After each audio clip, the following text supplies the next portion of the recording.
Welcome to the Godless Spell Checker podcast. I'm Stephen Knight, and this is the first show of 2020. So, Happy New Year, everybody. Hope we're all good. It's a great conversation to start the year with. I'll be bringing you a discussion with Liam Duffy. Liam's a counter-extremist, very knowledgeable about matters relating to Islamic extremism and how they not only pertain to the UK but globally also. So we'll be touching on the narrative of Western foreign policy and military intervention and how that's often used, erroneously in my view, as a catch-all explanation for Islamic extremism. We'll be touching on the far right as well and how prevalent that threat is and how it manifests. And we'll also be talking about various groups and their offshoots and how they fan the flames of this issue in really unhelpful ways. So I really enjoyed this conversation. I think you'll get a lot from it too. So make sure you send some kind words in the direction of Liam. Send him some feedback. Send him some love. I'm sure he'll be happy to hear from you. You can find him on Twitter at Liam SD12. S for Sierra, D for Delta 12. Liam SD12. Send him some love. Those of you who are beautiful Patreon subscribers would have noticed you've had a few episodes earlier than the general release so far, including this one. So a massive thank you to everyone who's chipped in to help support the show. If you want to support my efforts, you can do so by visiting gspellchecker.com/support. Enjoy.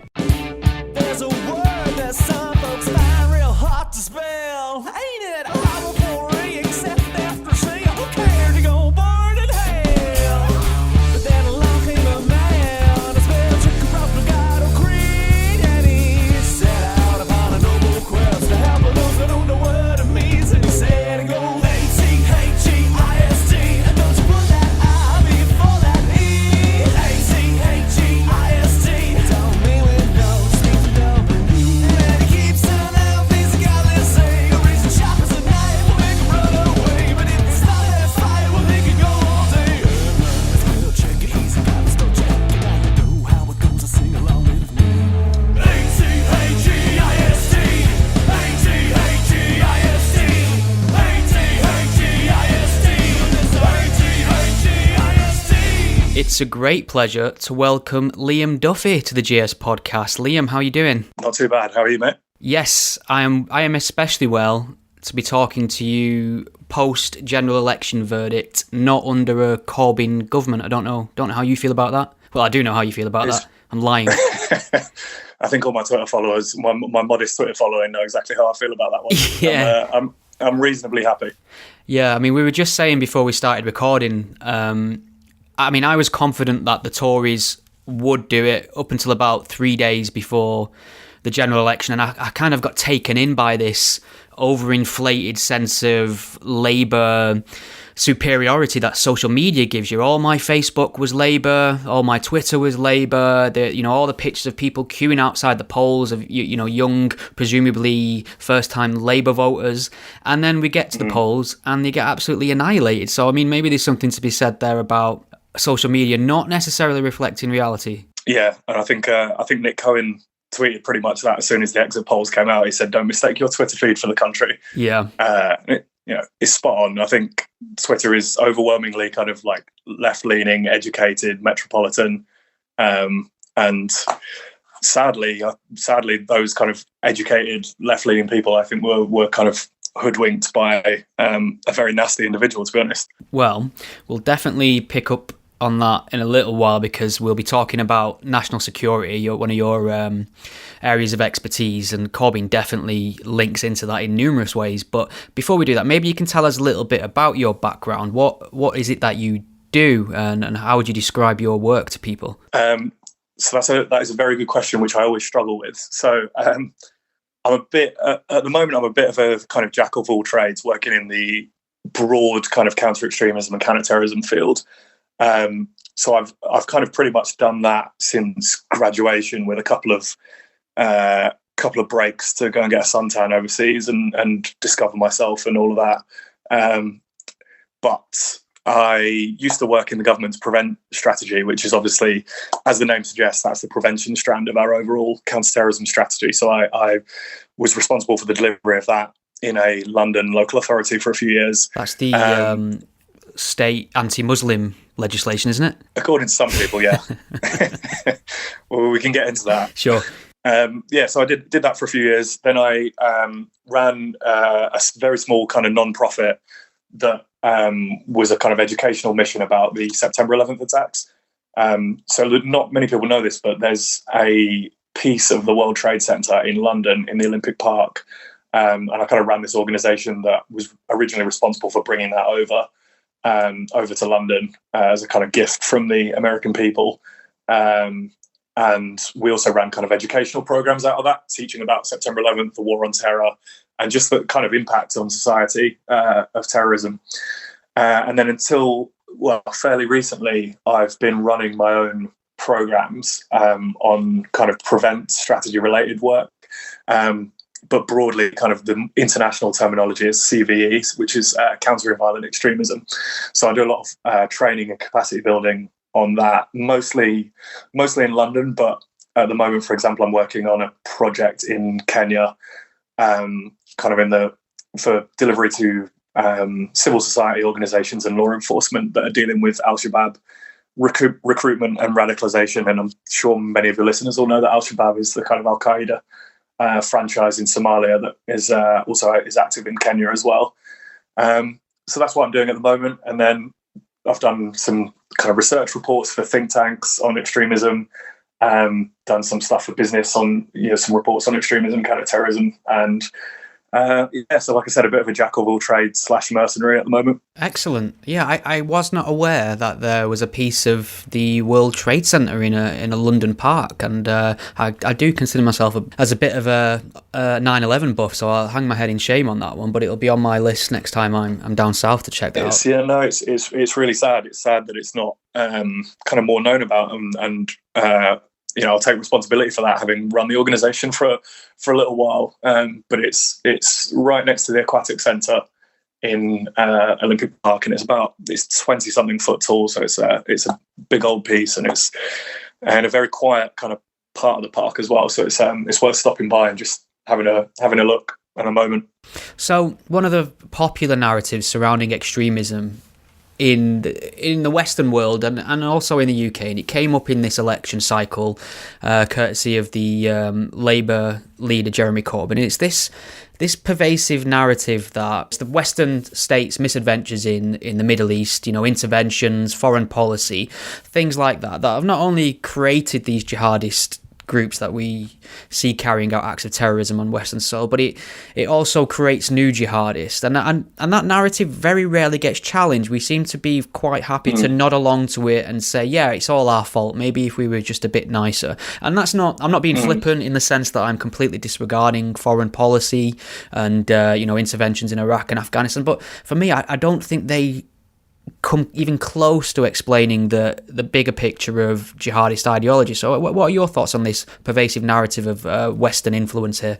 Honestly, I don't even know where to begin with this one. I think I was really surprised and kind of a bit depressed to hear that narrative come back up. I thought a lot of kind of very good people had kind of fought back against that narrative and given people a dose of reality. And so to be honest, had the emergence of ISIS. I think it was a lot easier to say that narrative when Al-Qaeda were the dominant jihadist group on the world stage. But when ISIS came along, it very quickly became quite clear to a lot of people that actually this wasn't George Bush or Tony Blair's fault. This was a kind of an apocalyptic and genocidal group. It's very difficult to look at what they did to the Yazidis in Iraq and say, what were the Yazidis' foreign policy? What was the blowback that the Yazidis were suffering there? So I think a lot of people dropped that when ISIS came onto the scene. So I was quite, like I said, I was disappointed to see that come back up because there's just so much evidence to the contrary, and I can understand why Jeremy Corbyn and some of the people around him think that, because it fits into their worldview. It fits into this kind of hangover from the Cold War anti-imperialist worldview that the world is essentially split between imperialists and anti-imperialists. and he will not necessarily support, but make apologetics for anybody he considers in the anti-imperialist camp.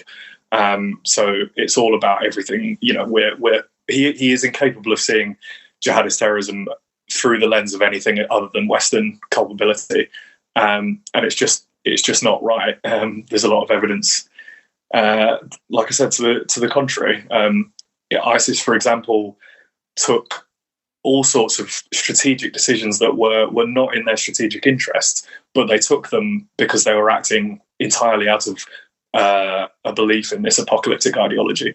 And people, your listeners who will be familiar with ISIS propaganda might have heard of Dabiq, which is the magazine named after a tiny town in Syria. And they kind of threw fighters at this tiny, kind of fairly insignificant town in a battle. And it was really costly for them. But the reason they wanted to take it was because of its theological significance. So for me, you know, so many things are independent of Western actions that are happening around the world with jihadist terrorism, and it's to say that it's all a response to Western foreign policy is a very superficial, very shallow, and ironically a very Anglo-centric way of looking at it.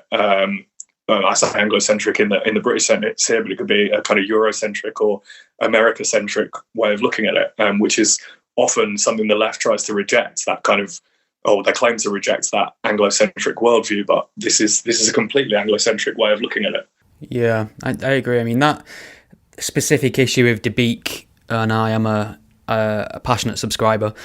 Why we hate you and why we hate you and why we fight you, I think it was called, and it was so explicit in its, you know, impetus and its concerns and what it didn't care about, and it even went to pains to stress that even if you stopped your interventions and even if you tailored your foreign policy towards our will, we would still fight you. We would still want to kill you. And it sort of confirmed the things that, you know, prominent anti-Islamic commentators have been saying for years, that, you know, masochism on this point won't save you. They want to kill you because when it comes down to it, you're not a Muslim, and it's not even Muslims are immune from this. You can be the wrong Muslim and still be in the firing lines. So it seems almost overwhelmingly theological. Yeah, and I think that's a really, really important point that you just made about the sectarianism of the ideology here. Al Qaeda wasn't as sectarian, but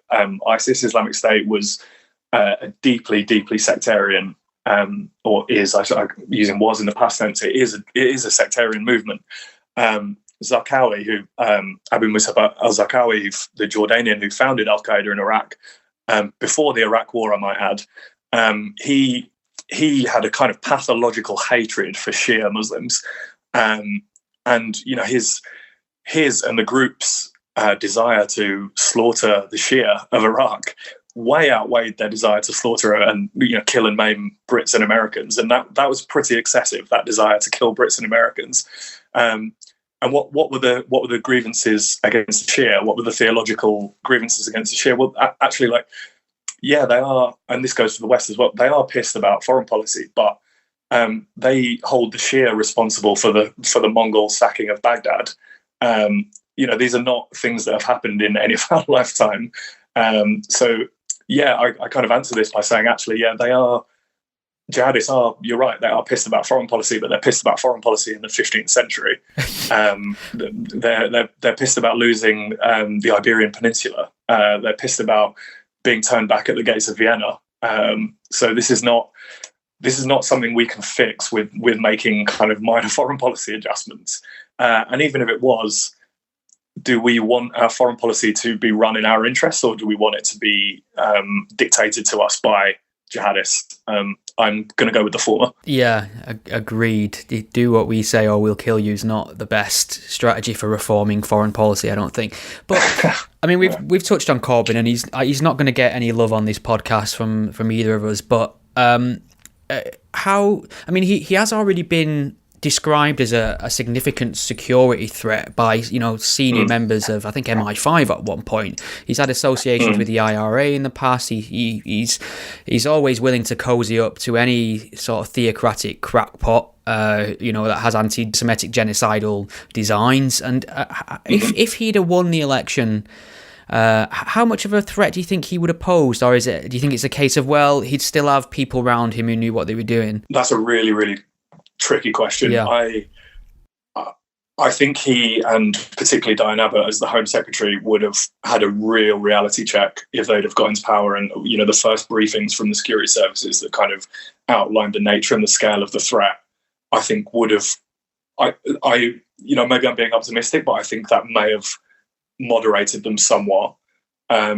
However, you're not going to ditch the ideology that this guy's had for decades. So he's still going to, whether it's Russian aggression or Chinese oppression and repression against the Uyghur Muslims, or if it's jihadist terror, he's still going to view it through that very ideological lens. And I think that's where complacency comes in. And one thing I railed against, and it wasn't really picked up or scrutinised very much, but in the Labour Party's manifesto under the National Security and Counter-Terrorism section, it didn't even mention Islamist or jihadist terror. Did he say far right and other terrorism or something like that? Exactly. Right. Yeah, it did. It said far right and others who promote violence as a political strategy. So, leaving aside the fact that John McDonnell has repeatedly promoted violence as a political strategy, that euphemistic kind of others reference for me betrays his entire worldview.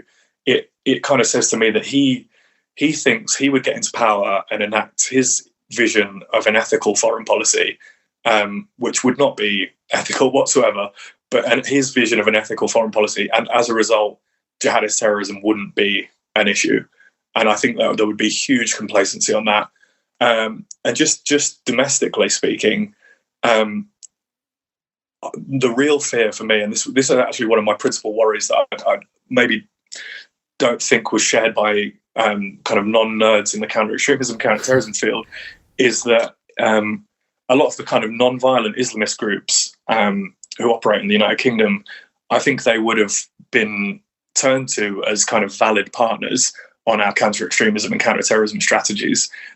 So he would have, engaged and sought their ideas and sought their advice and their input. And these are not groups that actually have an interest in us having a successful counter-extremism policy. So that was a real worry for me, that those groups were going to have, the keys to Westminster when it came to foreign policy and national security.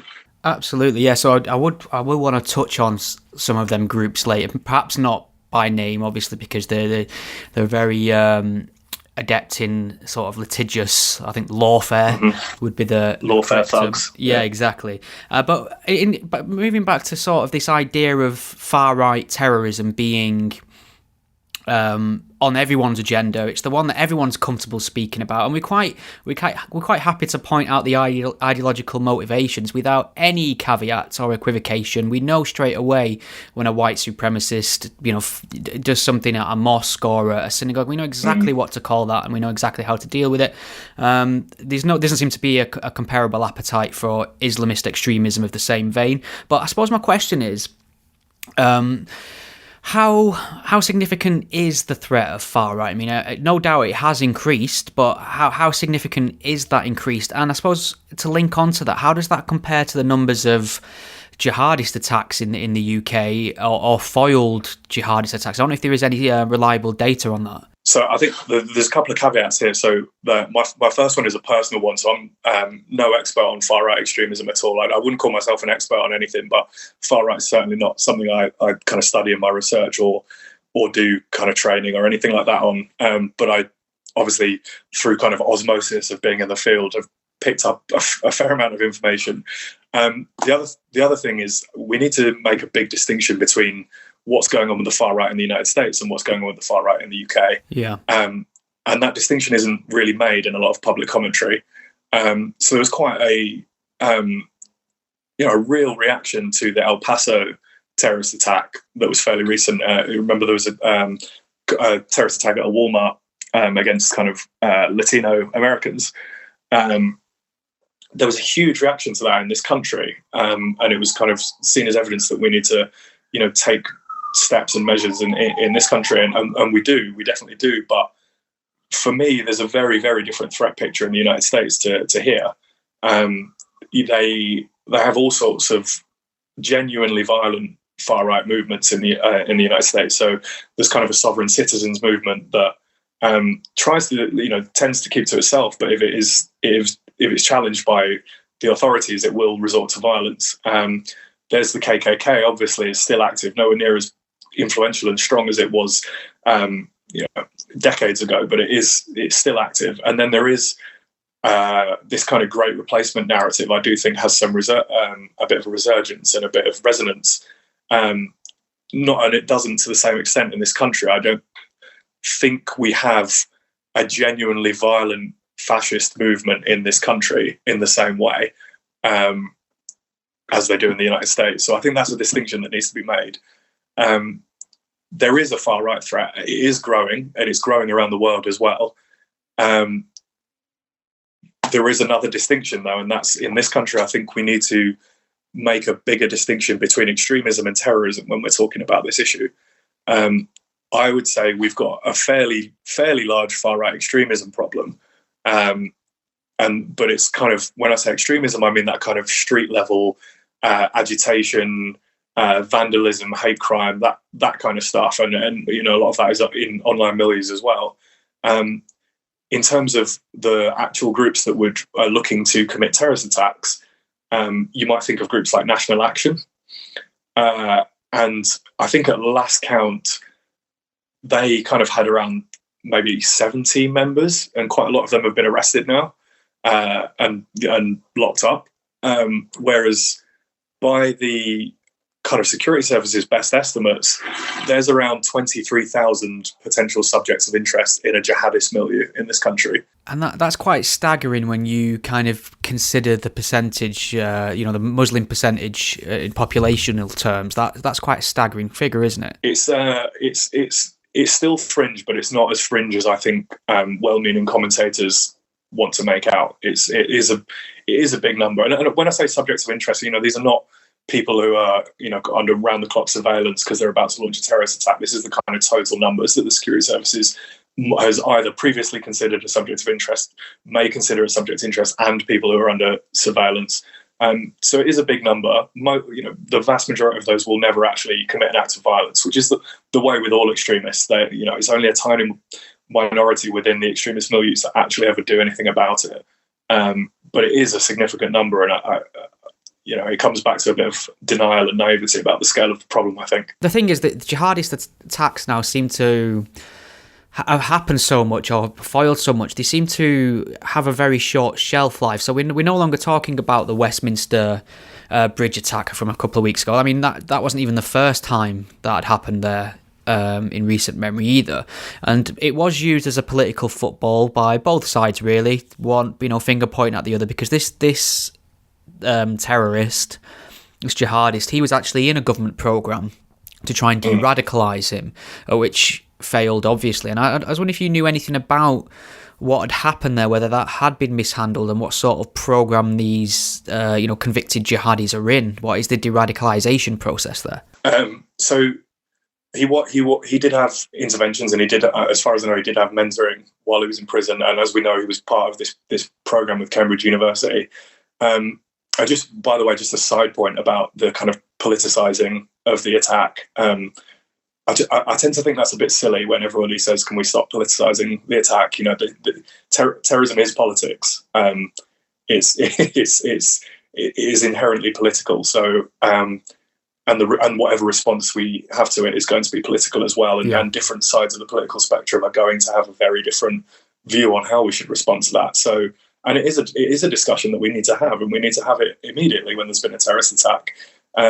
So I don't really buy this "we shouldn't politicise terrorism" thing. I think if you think things have been mishandled, or if you genuinely think that, then make the case. I think that's a perfectly reasonable thing to do from both sides. Coming back to the programmes that are involved here, so we do have efforts to de-radicalise. And this is not just for people in prison as well. We have the Home Office has a fairly new programme called the Desistance and Disengagement Programme, which I think has only been running for about 18 months. And the idea there is to get, I think a lot of the foreign fighters that have come back to the United Kingdom have been put into that program. But actually, there's also been a bit of kind of mythology and assumptions around this, especially in the last 2 weeks. So there's been a lot of people saying, why didn't we just put this guy in a de-radicalization program, or we need to invest in de-radicalization programs? And it's like, actually, we don't know if any of this works. We haven't. There is no, and there never has been, a really kind of sophisticated de-radicalization effort either in prisons or at a community level, because we don't know what works and we don't really know how to do it, and it's not an exact science. And like I said, the kind of most comprehensive program that's running for it has only been going for 18 months or so. So there's no evaluation kind of data available on that. So we've just got no idea. And Graham Wood, the Atlantic journalist who you've had on this podcast before, he made a good point in a very recent article that when we talk about radicalization and de-radicalization, we almost say it as though there's a symmetrical relationship here, and there isn't a symmetrical relationship, because people who are radicalizing want to radicalize. They're actually actively buying into the ideas and the motives that they're adopting. People who are being de-radicalized are doing so against their will or because the state is telling them to. And we've, not only do we have no idea how to do that properly, but of course it's not going to be as easy if they don't want to do it and it's being forced upon them. So there's not a silver bullet to this, and in the way that people were kind of saying immediately after the attack that we need a comprehensive de-radicalization programs. They will work, and they're worth doing. They will work occasionally, but you can't just put someone in the wash and expect them to come out a kind of upstanding member of society. It's not realistic.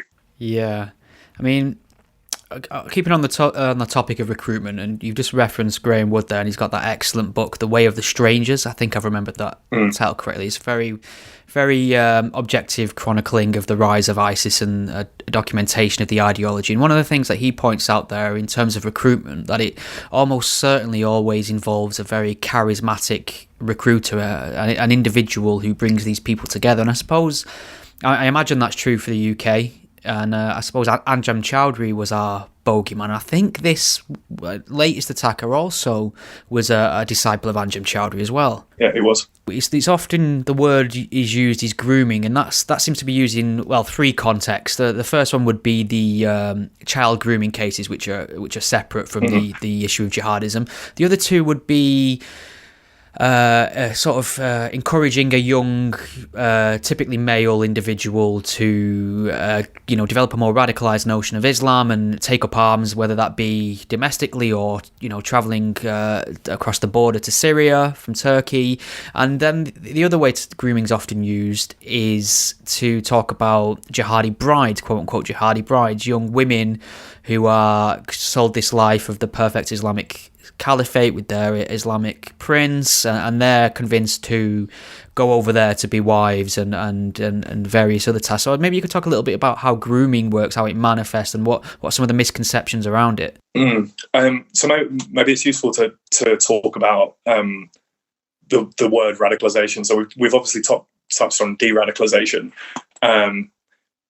The term radicalization kind of really kind of came into more prominence in the public. I think it's been a word in academia and counter-terrorism studies for a while, but it really became resonant with the public in the mid-2000s as we kind of shifted from this idea that Al-Qaeda was this weird kind of ragtag, novel, strangely dressed, mysterious group in the Afghan mountains that was attacking us from there, and suddenly woke up on in July 2005 and realised actually the people who have just blown up the London transport system were from Dewsbury, West Yorkshire, and that was a big change, I think, for a lot of people. To this idea of homegrown terror, homegrown terrorism is the kind of phrase that became adopted for it. So radicalisation started to become more into it there as a kind of way of explaining what was happening here. How were people who have grown up in democratic, liberal, Western society kind of being adopting this Al-Qaeda worldview, which is kind of 7th, 8th century kind of stuff. How is that happening? And we started using the term radicalization. It really became a household term in around 2014 when large flows of foreign fighters, they were called, started travelling to Syria to join Islamic State. And the kind of watermark there was the 3 Bethnal Green girls, Shamima Begum being one of them. And we were just utterly flabbergasted by this, that really famous image of the 3 girls on CCTV in kind of Western clothing about to go and join this movement, which had been executing aid workers and journalists and things like that. It was just unbelievable to us. So that was when it became a real household term. And in particular, I mentioned that I used to work in Prevent. So the Prevent strategy is obviously kind of geared up to deal with that radicalisation and make interventions when we think radicalisation is happening, when someone's heading towards that path of violence. The thing is, in order for that to be effective, we needed the public sector and the education sector and the charity sector to be on side, because these are the people who are going to be making the referrals into the safeguarding programs that kind of local authorities and police have. Basically, what's happened is in order to gain legitimacy, for want of a better word, among those people, we've talked a lot in terms of vulnerabilities to radicalisation, and we've talked about people being at risk of radicalisation. And I understand it was actually really effective in gaining a lot of legitimacy, and I'm a big supporter of the Prevent strategy. I think it's a perfectly legitimate thing for the state to do, to try and intervene before somebody crosses the threshold into violence. But in doing so, I think that narrative of it being about vulnerability and people being at risk has really got out of hand and has gone too far, and it's not supported by evidence.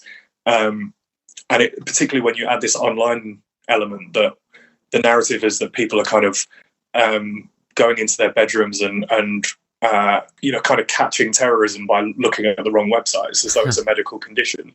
That's just not the reality of what's happening. And we even heard this after the Manchester Arena bombing. We would, a lot of the discourse was around Salman Abedi and whether he was radicalised online and things like that. But we know he was going back and forwards to a conflict zone in Libya and linking up with Al Qaeda linked rebels. So it's this is not an online thing where people are going in their bedrooms and going on the wrong website. But this is a kind of narrative that the public, to an extent, is being sold. And a really, really bad example of this that I always go on about is after the London Bridge attack a couple of years ago, not the most recent one. Theresa May at the time got up and said, tech companies need to do more. And that's a fair point. I think tech companies could do more. But the London Bridge attackers were known to security services. They were also in the Anjem Chowdhury's Al Muhajirun network. One of them was that well known that he was on a Channel 4 documentary a couple of years before the attack. The Jihadis Next Door, was it called? Was it that That's one? That's it, yeah, the Jihadis Next Door, yeah. So, these are people who have been in a real-life physical network and have been friends and kind of terrorist colleagues for a long time. So to characterise this as like they're groomed or vulnerable is really not accurate. And the other aspect of this is a lot of the people who go on to commit acts of terror are among the most educated in our society. So people with degrees, I think, are incredibly overrepresented. If you took a sample of convicted terrorists or successful terrorists, particularly, let's just say from this country, but you could probably do it around the world, a higher education is really overrepresented in any sample of that.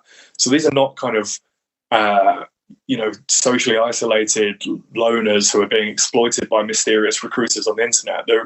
You mentioned Anjem Chowdhury and charismatic recruiters. They absolutely do play a role here, and we in framing it as a vulnerability issue and a grooming issue, my fear is that we're removing the political from a political problem. We're removing the ideological role, and this has particular implications for the Prevent strategy, because the Prevent strategy says one of its goals is to I can't remember the exact wording, but is to kind of undermine the ideological draw of terrorism. But if we're taking the ideology out of the problem by saying that this is about vulnerability, being misled, being coerced, then we're not going to be able to fulfill that goal of our counter-terrorism strategy. So to be honest, for me, it all comes back into this picture that you started this conversation with about are we being naive about this problem? Are we being in denial about this problem? I think to an extent we are. Do you think there's I always suspect as well that there's a tiny aspect of it in the sense that we are a culturally Christian country, but we're very secular and liberal, and those that identify as Christian, 9 times out of 10 when somebody identifies as a Christian around me now, they've never even read the Bible, they don't go to church, they just kind of like the stories, the idea of Jesus, it's part of their upbringing, things like that. And is it a case of, we're so lucky now to live in a sort of post-theist society that we don't understand anymore what it's like to truly believe in a religious ideology? We don't accept that these people can be genuine in their religious convictions. Therefore, we kind of go looking for any and all other options or excuses or explanations external to that. I think there's definitely an element of that. It's very, very difficult for us in our kind of comfortable democratic lives to imagine that somebody truly believes in martyrdom, for example, and that they are going to not only get paradise after they blow themselves up, but they're going to send everybody else that they blow up to hell. That is difficult to understand for a lot of people, and I do get that. So there is definitely, I think, an element of that kind of us being the secular people that we are, not really being able to relate to that or understand the role that theological belief can play in a person's life. The other mistake I think we made, which is linked to this, is that we make the mistake of thinking that liberal democracy is like some sort of human norm, that this is it's always been like this and always will be like this. Well, actually, most of not most, but a lot of the countries on the continent that are now part of the EU, in living memory, have become democracies. This country, could you say we're a real democracy when there was universal suffrage? So, a century. So I know there's been a long road to democracy, but the democracy that we've got in this format right now is not a human norm. It's been fought for. A lot of people have died for it, and it shouldn't be as surprising to us that there is an alternative vision of society on offer. And some people are challenging this way of doing things. Humans have fought and killed over how to govern ourselves throughout human history. And to me, jihadist terrorism is a challenge to liberal democracy. It's saying we don't believe in liberal democracy. We believe in this concept of the caliphate. We believe in doing away with man-made law. We believe in things like the hudud punishments. That's what it is to me. It's an ideological challenge, but we can't fathom that. So we say that it's this, it's a fringe in society that is being manipulated or recruited, or well, obviously they are being recruited, but they're being radicalized, and we make that synonymous with grooming. But what we really need to get to grips with is that there is an alternative vision for society being offered. And I know you want to come onto this as well, but to me, jihadism is the kind of tip of the spear of that alternative vision for society. It's not the entire problem. It's the violent iteration of that problem. Okay, so before we get into some of these so-called soft Islamist groups that just fan the flames of extremism and provide cover for it, and I would say interference at every step towards any sort of anti-extremist program we might have. We just mentioned Shamima Begum there, and where are you on this debate? Because I've come back and forward on it, and then I've resigned myself to one view, and I'm sticking by it on principle. But there's a huge debate about whether or not she should be brought home, because she's a British citizen. She was born in the UK. She's never known any other life until recently. She decided she's had enough. The caliphate wasn't all it cracked up to be. It's kind of like how I feel when I go to Alton Towers, I imagine. So whose responsibility is she? Is she the responsibility of the UK state? Do we need to bring her back and try her in a British court, or is it a case of, well, it's not our problem anymore? What out of interest, what is your view that you're sticking to on principle? My very first gut reaction was, well, fuck her. And it still is that, but I think on principle, she's our problem, she's our creation, so she's our responsibility. I look at it in the sense that if some illegal Syrian immigrant was in the UK committing acts of terror and crime, I'd want to reserve the right to deport them immediately back to Syria. And I think the Syrian people should be afforded the same right in terms of people like Shamima Begum, because they've clearly suffered under her as well. But I'm not going to lean into it too hard. I'm not going to campaign for it. I'm not going to take to the streets like a fucking Labour MP. If there's a piece of paper to sign, I will sign it to say bring her back, but I'm not going to make it a pet project. And I don't know if that makes me a hypocrite or not, but on principle, I'll say bring her back, but I'm not going to lean into it too hard. No, and I think that's a perfectly fair position, and I think most people's reaction when hearing that she'd turn up again would have been something along the lines of fuck her as well. So I don't think you're alone on that one. To be honest, I'm really glad that you mentioned that the people of Syria have suffered under Iraq have suffered under these people as well. Because for me, when she turned up again after all those years, that was being completely erased from the conversation. It was, a very introspective, myopic conversation, and what we were missing was that, the kind of Kurds that were holding her in northern Syria had suffered terribly as a result of ISIS. The SDF, the Syrian Democratic Forces, that was this kind of Kurdish-led alliance in northern Syria, lost 11,000 men and women to fighting this battle. So for me, I completely understood Sajid Javid at the time, his decision, the Home Secretary, to revoke the citizenship. I thought that was a pragmatic decision, and he probably felt like he didn't have much choice to do in terms of security, because she wasn't the only one. There was a lot of people who were trying to come home, and our security services are already incredibly overwhelmed. As we talked about some of the numbers before. So I think probably from a security perspective, we just can't afford to have another person that we need to worry about. And we've seen from a lot of the other returnees, we just, for whatever reason, we just can't put these people away because we can't prove crimes have been committed in a war zone and all sorts of reasons like that. So the chances are she'd have gone free. And I think the people who are kind of advocating just bring her home, she's our problem, and they're advocating for this for others as well. They need to reckon with that actually they're probably not going to face any consequences for their actions. And that to me is not right, that these people aren't going to do that. So what I favour is putting the laws into place now, because this will happen again. It's been happening since the 90s. We've had foreign fighter flows to jihadist conflicts since the 90s, and we haven't put laws into place, and that's ridiculous to deal with it effectively. So we need to do that as a first step. But so while I completely sympathise with the decision to revoke citizenship, and I completely sympathise with people who say she's not our problem, for me it's a moral question of she doesn't. The Kurds who are holding her in northern Syria don't deserve to have these people thrust upon them.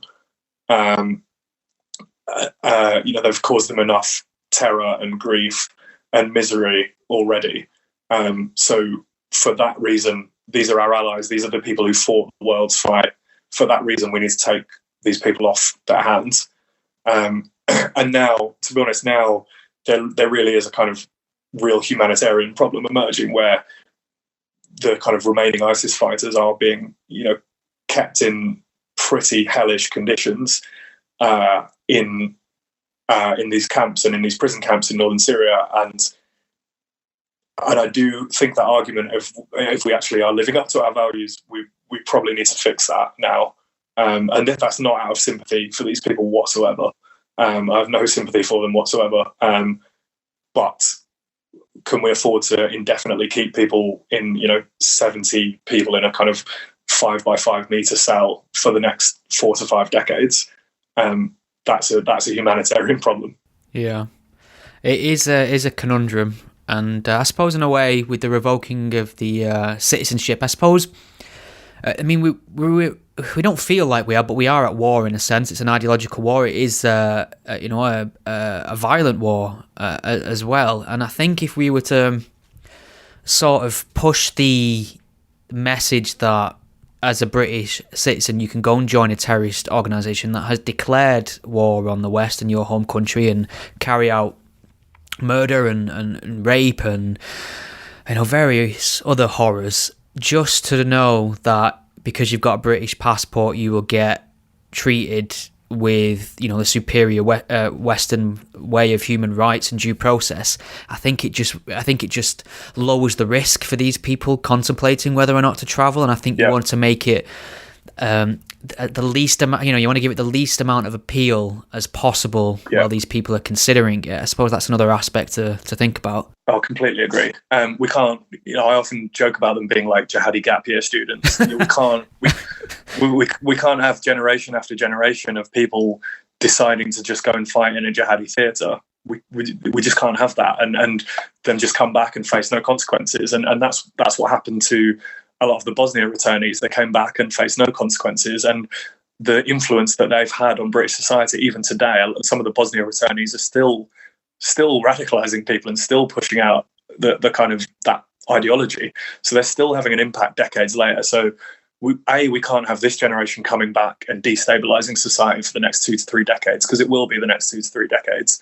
And B, we can't have in 10 years another conflict arise and people just shrug their shoulders and go, well, there's not going to be a penalty for me going. And I know, I think Policy Exchange has advocated for a kind of treason law to deal with this, which sounds a bit kind of draconian in its language, and I don't really care if the language is treason or not, but something like that, I think might be an effective way of doing it. Yeah, that's what it does, invoke that image, doesn't it? Lock them up in the Tower of London and stuff like that. So maybe for PR purposes, don't call it the treason law, but something that effectively is the same, I don't think would be the worst thing in the world. The other thing we need to do is internationally collaborate, because war crimes have been committed here. There are people back in Britain now who, without doubt, have murdered and tortured hostages, have kept sex slaves, and these are war crimes. And the fact that they're not facing any consequences is really kind of a stain on all of us, to be honest. And it's just that this is what really frustrates me with this argument about, oh no, we should bring them back, they made a mistake, they were groomed and things like that. It completely erases the Yazidi, the Kurdish, the Syrian, the Iraqi victims of all of this, and makes it all about us and what we need to do.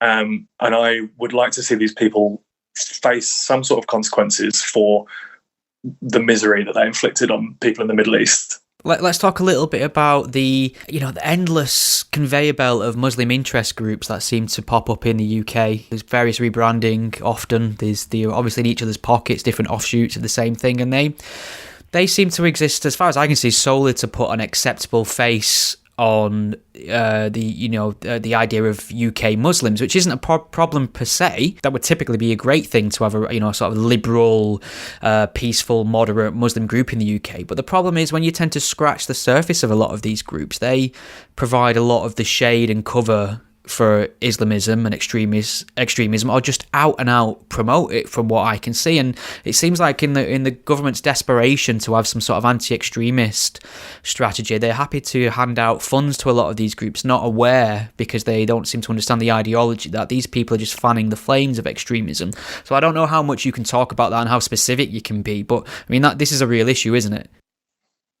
No, the non-violent Islamist picture, so the kind of non-jihadi. So if we think of Islamism as a spectrum from, you've used the word soft Islamists before, and all the way up to jihadists.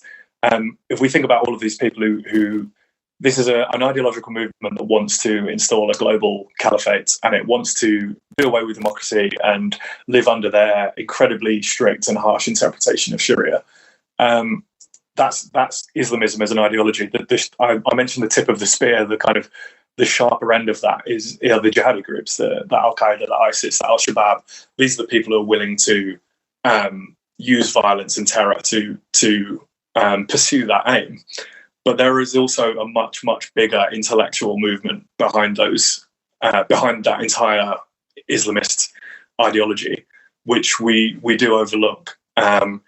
So there's three main groups that advocate this Islamism or have kind of introduced Islamism as an ideology in the UK. One is the Muslim Brotherhood, which originates in Egypt, and any students of Al-Qaeda will know that quite a few of the Al-Qaeda originals came from the Muslim Brotherhood. and Syed Qutb, who was one of the kind of ideologues of the Muslim Brotherhood, was incredibly influential on Al-Qaeda thinking. So that Muslim Brotherhood is an incredibly significant movement that we should probably talk about in a minute. And the other is Jamaat-e-Islami, which is the South Asian equivalent. And both these groups use a lot of each other's kind of intellectual arguments. And that is a really important point to stress, that actually these are intellectual movements. They're not kind of poor, vulnerable, misled people. These are fundamentally quite middle-class movements. A lot of the Muslim Brotherhood were kind of doctors, engineers, lawyers, teachers, real kind of professionals in their day-to-day life. And the guy who founded Jamaat-e-Islami was a journalist in Pakistan, what is now today Pakistan. So these are educated, middle-class, intellectual movements, and they provide the intellectual framework for Islamism. And the other is Hizb ut-Tahrir, which is, while the Muslim Brotherhood and Jamaat-e-Islami are willing to work within the framework of democracy to achieve their aim, Hizb ut-Tahrir doesn't. Hizb ut-Tahrir rejects democracy altogether. And Hizb ut-Tahrir is a global movement, but it's active in the UK as well. And their kind of path to achieving the caliphate or achieving an Islamic state by state is to launch a kind of military coup against the government. So to try a lot of entryism into the military because they don't want to engage with the government, and then kind of take over a country by country. So they've actually got quite a specific roadmap to installing the Islamic State that they want. Whereas with the Muslim Brotherhood and Jamaat-e-Islami, it's a lot more of a long-term vision that they're trying to implement. The problem we have in the UK is that there are a lot of groups which are very good at talking in the language of community and faith and stuff like that actually either have their origins as founded by Muslim Brotherhood or Jamaat-e-Islami members, or they're kind of post-Jamaat-e-Islam, or they're post-Islamist movements. So they were originally set up by people involved in these movements, and they've kind of either they've died or moved on, but they've still retained some of that character. And then we have other Islamist groups as well, and some of the more active ones actually don't neatly fit into any of these movements, but they just generally kind of support Islamism. And we do. You mentioned kind of Muslim representative groups. We have Muslim groups, and they don't usually claim to be representative. We have Muslim groups that are perfectly liberal and amazing people running them, and their lives are often made a living hell by the Islamist groups that have been set up as fronts for the kind of the Islamist movements behind them.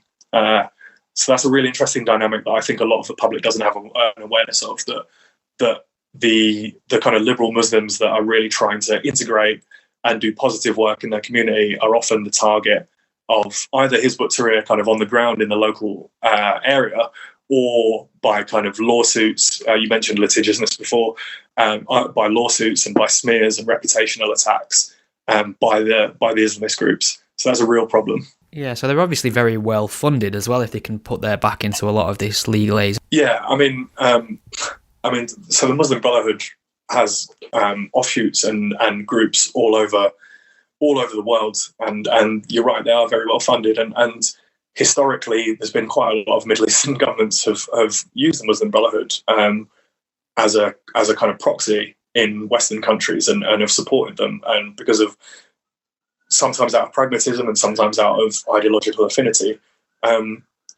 Where we are now is particularly in the Western European context is there's a lot of money coming from Qatar, which, this is a tiny country. I think there's 300,000 Qataris, and they have a hell of a lot of money, and they want to be influential. We see this. They want the World Cup.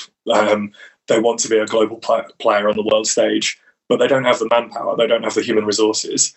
So the Muslim Brotherhood to them is a ready-made network around the world that they can tap into.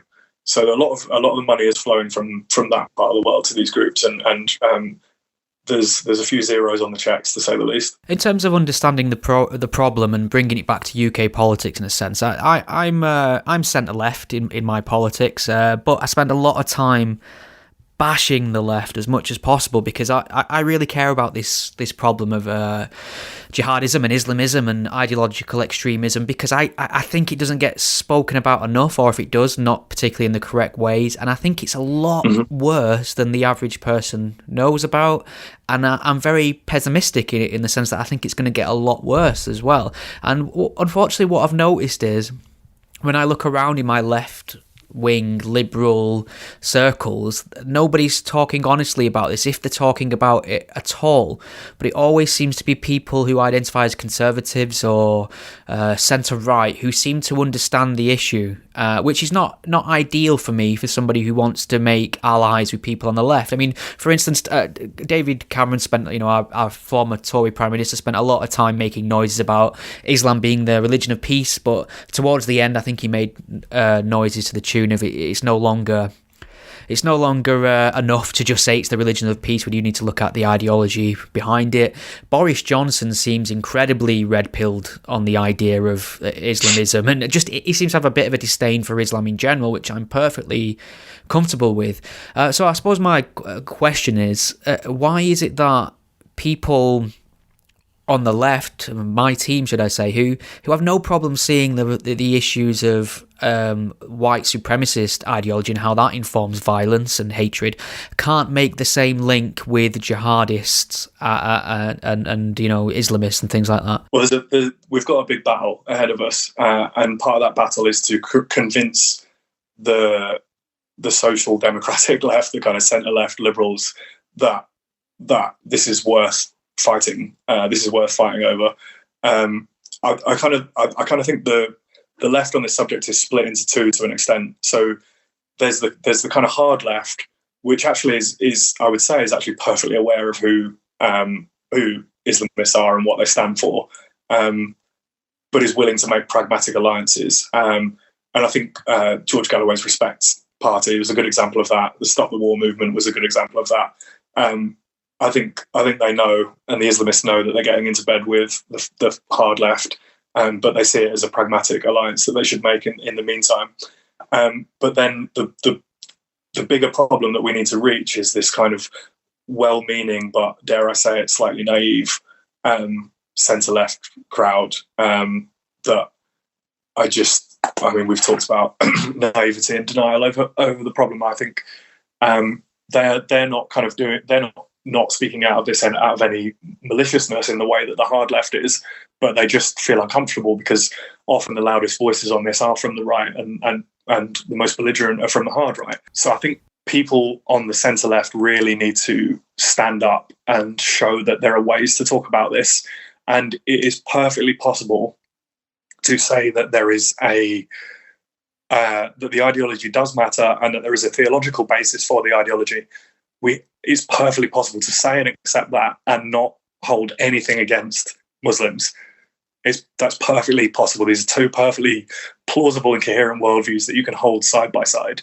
And I don't think people like you or I have done a good enough case of making that case, that you can oppose Islamism in furiously, and you can say that they have a theological basis for their belief system, but have nothing against Muslims. And in fact, we're going to need Muslims because they're our greatest allies on this. And to come back to my previous point, personally, I think that if we don't oppose these groups, it's the greatest betrayal of our Muslim citizens imaginable. Because what we're doing is we're leaving them to be represented by a deeply political movement, not that is acting as a kind of honest broker between the faith community and the state. So it's a very crude example, but just imagine if you were kind of a second, third generation Brit living overseas, and there was a kind of hard right religious movement that was seeking to represent what you had to say on certain issues to the state. And the kind of the left that should have been your allies was going with them rather than you. It's just a betrayal. So we need to fix that. I totally agree on that. Well, Liam, this hour's absolutely flown by, and I've pretty much ticked off all the major talking points I wanted to get in with you. Is there anything at all you wanted to touch on just before I let you get back to your evening? I think we're all good. I think we've solved the problem of international jihad in under an hour. So I expect actually that is a good point. Actually, there's a lot of people. Sorry to interrupt. It's okay. There's a lot of I have a quite pessimistic opinion on this, but maybe it's not pessimistic, but there's a lot of people saying, how can we win this fight? How can we win the fight against Islamism? And now with obviously other forms of extremism coming into the picture as well.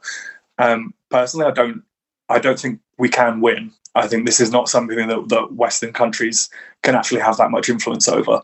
What we need to do is not lose. That's the best hope we can do. So we need to vigorously defend liberal democracy. And as I was alluding to before, liberal democracy needs defending because it is a new and wonderful experiment in human history. And if we want it to survive, we actually need to stand up for it. Beautiful. Yeah, a bit of staunch liberalism wouldn't go amiss in this regard, I would have thought. All right, Liam. Well, thanks very much for joining me. Where can people find you on Twitter if they want to send you some questions and or abuse? I was going to say some hate mail.